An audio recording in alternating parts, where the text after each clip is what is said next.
جی ہمارے ساتھ ابھی جوائن کیے ہیں عثمان مسعود جاوید صاحب، کسی تعارف کے محتاج نہیں، بہت ہی پیارے احمدی بھائی ہیں۔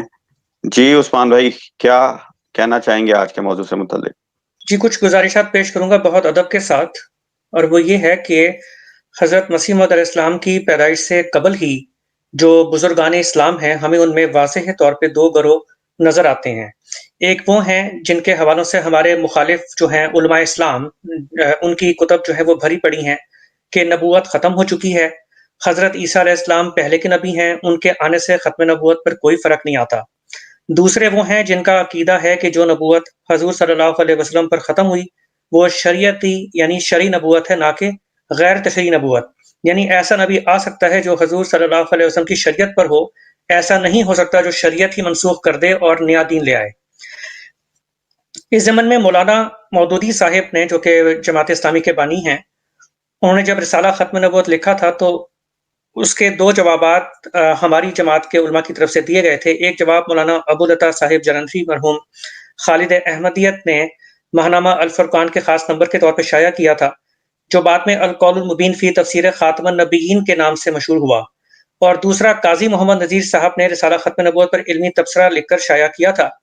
پھر جماعت لاہور نے، جماعت احمدیہ لاہور کی بات کر رہا ہوں، نہ کہ لاہوری جماعت کی، انہوں نے ان کتب سے ایسے بزرگان نے امت کے حوالہ جات ایک کتابچے کی شکل میں شائع کیے تھے، جن کا جواب مولوی لال حسین اختر صاحب نے ختم نبوت اور بزرگان امت کے نام سے دیا تھا، جو کہ احتساب قادیانیت کی جو پہلی جلد ہے، جو کہ عالمی مجلس تحفظ ختم نبوت نے یہ ایک بکس شائع کی ہیں، اس میں جو پہلا والیوم ہے وہ ہے ہی مولانا لال حسین اختر صاحب کے کاموں پہ، تو اس میں وہ باقاعدہ کتاب شامل ہے۔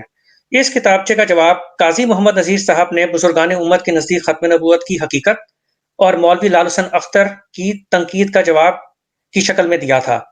الحمدللہ اس کتاب کو سکین کرنے کی سعادت اس عاجز کم ترین کے حصے میں آئی تھی۔ ان دنوں ہمارے مکرم مسعود ناصر صاحب آف کینیڈا احمدیہ.نیٹ ایک ویب سائٹ چلاتے تھے جو کہ ڈسکشن فورم تھا، پہلے میں نے وہاں اپلوڈ کی تھی، پھر مسعود ناصر صاحب کی ہی مہربانی سے وہ آفیشیل ویب سائٹ الاسلام پر آئی تھی۔ یہ کتاب پڑھنے سے تعلق رکھتی ہے۔ انشاءاللہ میں اپنی دو اگلی جو پوسٹیں ہیں وہ انہیں کتابوں پہ لگاؤں گا جن کا میں آپ سے ذکر کر رہا ہوں۔ پھر مولانا اللہ وسایہ، جو کہ مرکزی رہنما عالمی مجلس تحفظ ختم نبوت کے ہیں، انہوں نے دیوبندی اہل سنت والجماعت کے مفتی اعظم مفتی محمد شفیع صاحب کی کتاب ختم نبوت کامل کو ختم نبوت پر سب سے بہترین کتاب قرار دیتے ہوئے دعویٰ کیا ہے کہ اس سے بہترین تصنیف ختم نبوت پر اردو زبان میں اور کوئی نہیں ہے، اور مرزائی امت اس کا جواب دینے سے قاصر ہے، جبکہ حقیقت اس کے بالکل الٹ ہے۔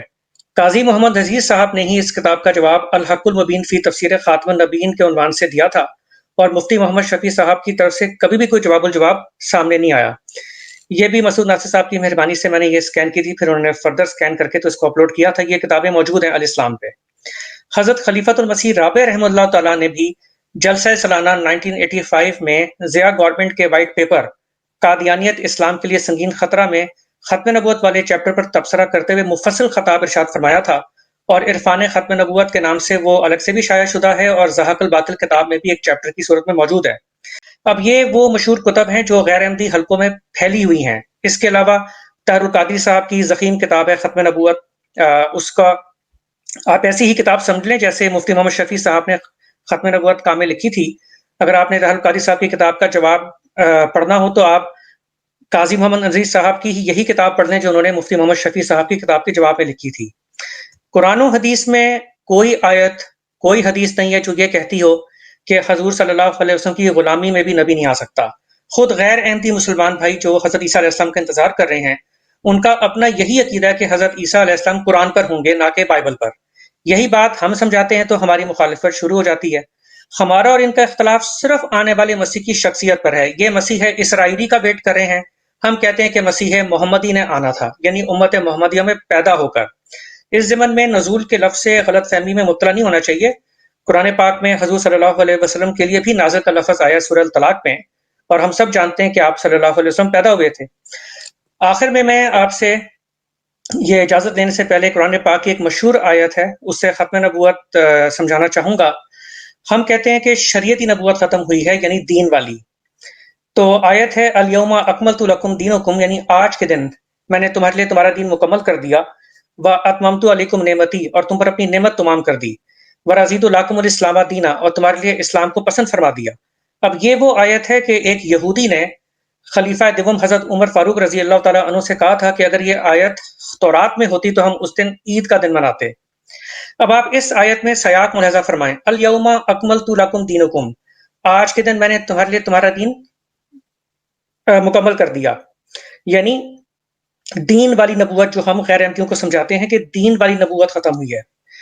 پھر ہے وَأَتْمَمْتُ عَلَيْكُمْ نعمتی، کہ تم پر اپنی نعمت تمام کر دی۔ نعمت کی ضمیر آپ بے شک نبوت کی طرف پھیرتے ہیں، کون سی والی؟ پھر دوبارہ سباق پہ آئیں، وَرَضِيتُ لَكُمُ الْإِسْلَامَ دِينًا، اور اسلام کو تمہارے لیے پسند فرما دیا، یعنی قیامت تک کے لیے اب یہی آخری دین ہے۔ تو اس آیت سے جماعت احمدیہ کے نظریہ ختم نبوت کی روز روشن کی طرح جو ہم دعویٰ کرتے ہیں اس کی تصدیق ہو جاتی ہے کہ وہ نبوت جو حضور صلی اللہ علیہ وسلم پہ ختم ہوئی ہے وہ کتاب والی نبوت ہے، دین والی نبوت ہے۔ اب ایسا نبی نہیں آ سکتا جو آ کے ہمیں سب کو یہ بتائے کہ اسلام کی گیم اوور ہو گئی ہے، قرآن حکیم ختم ہو گیا ہے، حضرت صلی اللہ علیہ وسلم سچے ہیں لیکن اب وہ ہمارے معاذ اللہ استغفر اللہ آقا و مولا نہیں رہے۔ تو یہ نبوت ہے جو کہ ختم ہوئی ہے، آیت بھی میں نے پیش کر دی ہے۔ آپ سے میں اجازت چاہوں گا، اللہ حافظ۔